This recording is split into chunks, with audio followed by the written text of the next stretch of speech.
घातांक से, करड़ी से, सरलीकरण से आपके कई क्वेश्चंस आते हैं और मैं सारे पैटर्न के क्वेश्चंस आपके करा रहा हूं, चाहे वो घातांक हो, चाहे वो करड़ी हो, चाहे वो आपका कुछ भी हो। चलिए एक क्वेश्चन मैं इसी पे दे रहा हूं, एक क्वेश्चन मैं इसी पे दे रहा हूं, बताइएगा। 32 के पावर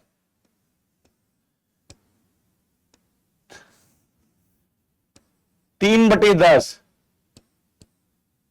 गुणे 4 के पावर -3 का मान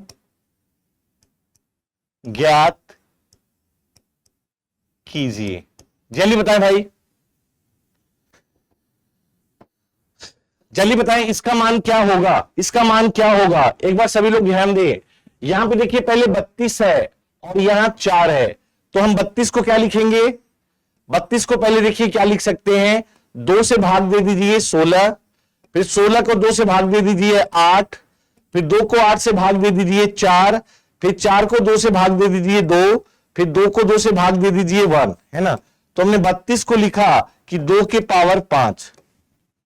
32 को हम क्या लिख सकते हैं? 2 के पावर 5। तो हमने लिखा 2 के पावर 5 3/10 4 के पावर -3। अगर पावर ऋणात्मक है, अगर पावर ऋणात्मक है, बेटा आप सभी को क्लियर दिख रहा है ना? दिख तो क्लियर रहा है ना? ब्लर तो नहीं दिख रहा है व्हाइट पे? व्हाइट पे ब्लर नहीं दिख रहा होगा, क्लियर दिख रहा होगा, है ना। अगर घात जो है ऋणात्मक है तो उसको नीचे ले आइए। पहले देखिए घात के ऊपर घात है, अगर घात के ऊपर घात होगा तो क्या होगा? मल्टीप्लाइड। तो 5 गुणे 3/10 यानी 5 तिहाई 15/10, 5 से कट कर दो यानी 3/2, है ना। तो अब इसको लिखेंगे 2 के पावर 3/2। अब इसको ले आओ, 4 को नीचे ले आओ, 1/4 के पावर 3, है ना। 4/3। तो अब हमने इसको लिखा 2 के पावर 3/2। अब हम 4 को क्या लिखते हैं? हम लिखते हैं 4 को 2 गुणे 2 यानी 2 का घात 2। तो 4 को हमने लिखा 2 का घात 2 के पावर 3। तो आपने कहा 2 के पावर 3/2। 3 गुणे 2, घात के ऊपर घात का गुणा होता है, तो 3 गुणे 2 से कितना आ जाएगा? 6।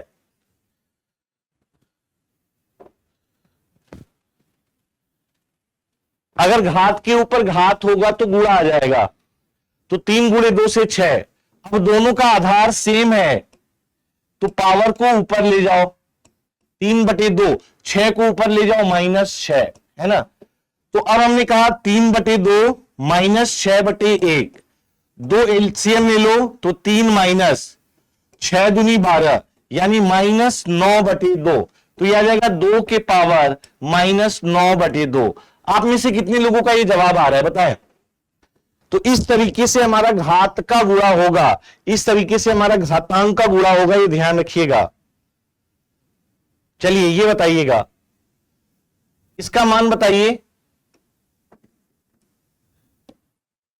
8/125, 8/125 का घात -4/3 है, का मान ज्ञात कीजिए। देखते हैं कौन जवाब देता है। बताइए भाई इसका मान क्या होगा?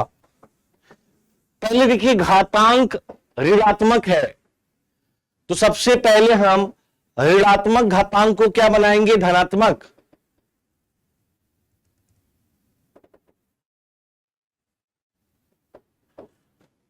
है ना।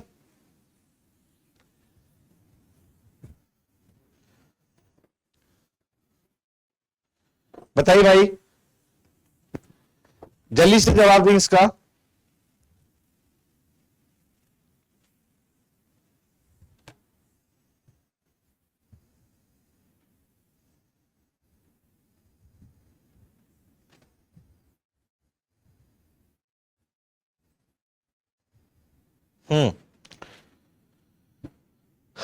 ऋणात्मक घात को हम क्या बनाएंगे? धनात्मक। तो अंश को हर में, हर को अंश में, तो 125/8। अब ये -4/3 से क्या आ जाएगा, 4/3, धनात्मक बन गया। 125 को हम क्या लिखते हैं, जल्दी बताइए। आप सभी को पता है बेटा, ये करने सभी को आता है कि सर 125 का मतलब होता है, अगर मैं 5 से भाग दे दूं, है ना, तो लिख सकते हैं कि 125 बराबर 5 गुणे 5 गुणे 5, यानी 5 की घात 3। ऐसे अगर मैं 8 लिखूं तो 2 से भाग दे दूं 8 को 4, 2 से भाग दे दूं 2 एंड 2 से भाग दे दूं 1, तो 8 को लिखूंगा 2 गुणे 2 गुणे 2, यानी 2 3 बार आएगा, है ना। तो 125 को हम क्या लिखेंगे, 5 की घात 3, और 8 को लिखेंगे 2 की घात 3 की घात 4/3, लिख सकते हैं। ठीक है, ठीक है, देखते हैं कितने लोगों का सही जवाब आ रहा है। अब यह आ जाएगा 5/2।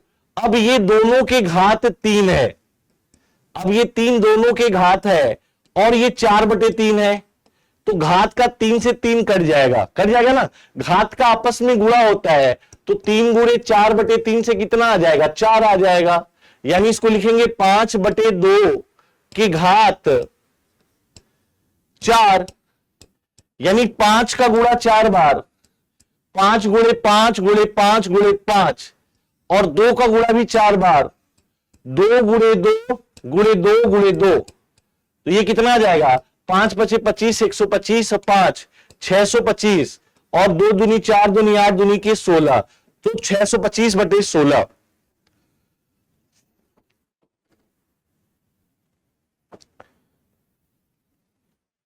आप में से कितने लोगों का ए जवाब आ रहा है?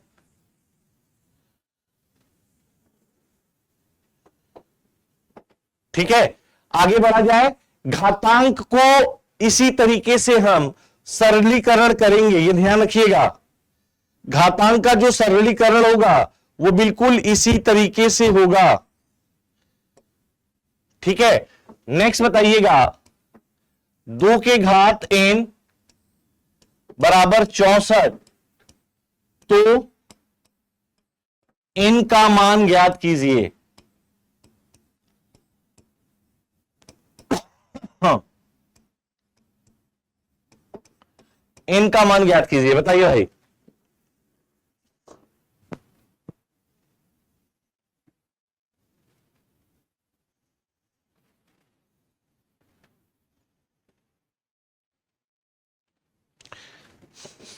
देखिएगा n का मान, तो अगर यहां पे कुछ नहीं है तो 2 है, अगर मैं करड़ी हटाऊंगा तो आप लिखेंगे 2 के पावर n की घात 1/2। अब ये कितना है, 64, 64 है, 64। अच्छा, अगर यहां आधार 2 है तो यहां पे भी आधार 2 का बनाइए, आधार सेम करिए। तो अगर मैं 64 को 2 से भाग दूं तो कितना आ जाएगा, 32, 32 को 2 से भाग दूं 16, 16 को 2 से भाग दूं 8, 8 को 2 से भाग दूं 4, 4 को 2 से भाग दूं 2, और 2 को 2 से भाग दूं 1, तो 1 2 3 4 5 6, 64 का मतलब आ जाएगा 2 के घात 6। तो अब आपने कहा कि घात का घात क्या होता है, गुणा होता है, तो ये गुणा होगा, तो n गुणे 1/2, यानी आ जाएगा n/2।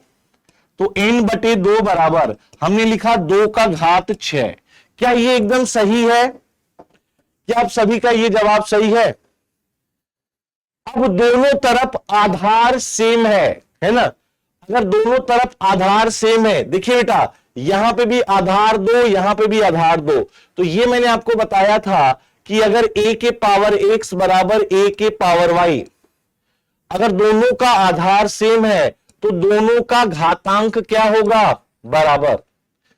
अगर दोनों का आधार सेम है तो दोनों का घातांक क्या होगा, बराबर। तो आपने कहा सर यहां पे भी आधार 2, यहां पे भी आधार 2, आधार सेम है, तो ये जो घातांक है n/2 और ये 6, यानी ये दोनों बराबर होगा सर, और ये बराबर होगा तो तिर्यक गुणा कर दो, 6 गुणे 2 से कितना आएगा, 12। क्या n बराबर 12 आ रहा है, जल्दी बताएं। इसी पे मैं क्वेश्चन दे रहा हूं, मैं चाहता हूं देखते हैं कौन जवाब देता है।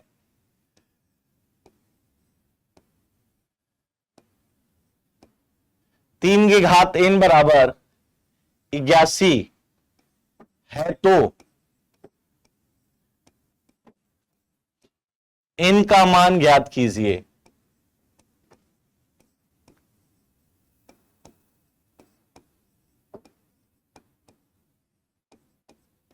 चलिए जवाब दीजिए। अब इस क्वेश्चन को सभी लोग उसी तरीके से सॉल्व करें जैसे मैंने बताया है। इसके पिछले वाला क्वेश्चन जैसे मैंने सॉल्व किया है, ठीक उसी मेथड पे इस क्वेश्चन को भी सॉल्व करिए और इस क्वेश्चन को सॉल्व करने के बाद आप इसमें n का मान ज्ञात कीजिए।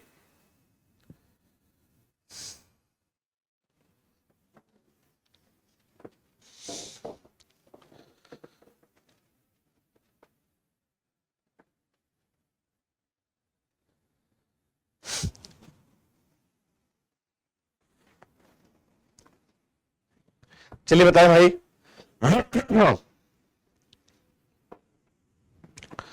चलिए इस वाले को एकदम सॉल्व करिए और n का मान ज्ञात कीजिए।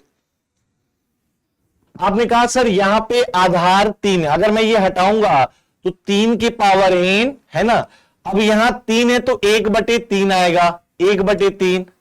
अब आपने कहा कि अगर सर यहां आधार 3 है तो यहां पे भी आधार 3 होना चाहिए।